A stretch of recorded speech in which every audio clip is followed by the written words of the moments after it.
হাজির হতে পারেন নাই। আজকের এই গায়ের বিধান থেকে তিনি নির্দেশ দিয়েছেন আগামী 3 তারিখ আমাদের বরগাঁ চৌমুহনী থেকে আমাদের কুমিল্লার নবীমুখে আমাদের যে গুরুত্বপূর্ণ যে গণমিছিল আমাদের দাবি সেই মৃত্যু ভাগ সেই অবৈধ আমাদের যে ইউরোপ আমাদের মানুষের জীবন বাঁচাতে ব্যারিকেড আমাদের তুলে দিতে হবে। সেই সাথে আমাদের কুমিল্লার সাবেক নির্বাচনী এলাকা মহানগর দক্ষিণ ঢাকা লালমাই উপজেলা দক্ষিণ উপজেলায় গঠিত সেই নির্বাচনী এলাকা আমাদেরকে পুনর্বহাল করতে হবে। এই দাবিতে আমরা আগামী 3 তারিখে বরগাঁ চৌমুহনী থেকে এই 3 তারিখ ইউনিয়নের লোকজন সহ নেতৃত্বে কুমিল্লার অভিমুখে আমরা গণমিছিল করবো। এই গণমিছিলের নেতৃত্ব দিবেন চৌধুরী।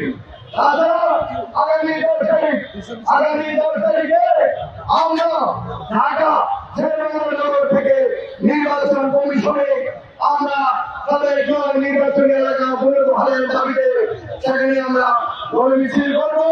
নির্বাচন কমিশন ঢাকাতে অবস্থান করবো। আমরা এই দাবিগুলো আপনাদের আমাদের সবার দাবি।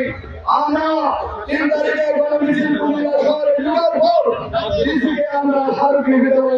এই প্রত্যাশা এই অনুরোধ রেখে আমি আমার কথা শেষ করছি। এই মুহূর্তে মূলধারা পরিচালনা করবেন তিনি আমাদের জানাজার নামাজ পড়িয়েছেন।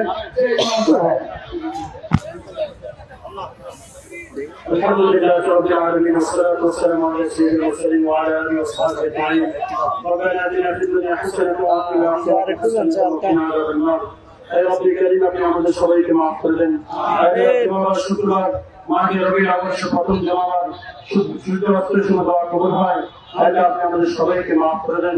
আল্লাহ জানাব আলহাজ বীর মুক্তিযোদ্ধা মনোজ চৌধুরীর সাথে আপনি কবুলের মঞ্জুর করেন, হায়াতুত তয়্যিবা দান করেন, দেশের জনগণের খেদমত করার তৌফিক দান করেন।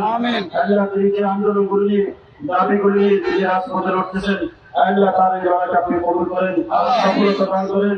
আয় রব্বি করিম আমাদের সবাইকে দিনের পথে কবুল করেন। আল্লাহ আমাদের সবাইকে শাহাদাতের মত নসিব করেন। আল্লাহ আমাদেরকে শিরক বিদআত থেকে হেফাজত করেন। আয় রব্বি করিম আল্লাহ সাবেক নির্বাচনী এলাকার দাবিতে যিনি আল্লাহ জীবন মরণ লড়াই করতেছে আল্লাহ তার সেই দাবি লড়াইয়ের মধ্যে যেন সফলতা বসে তৌফিক দান করেন।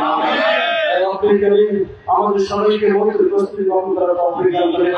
আল্লাহ বিশেষ করে আজকের উদ্দেশ্য আল্লাহ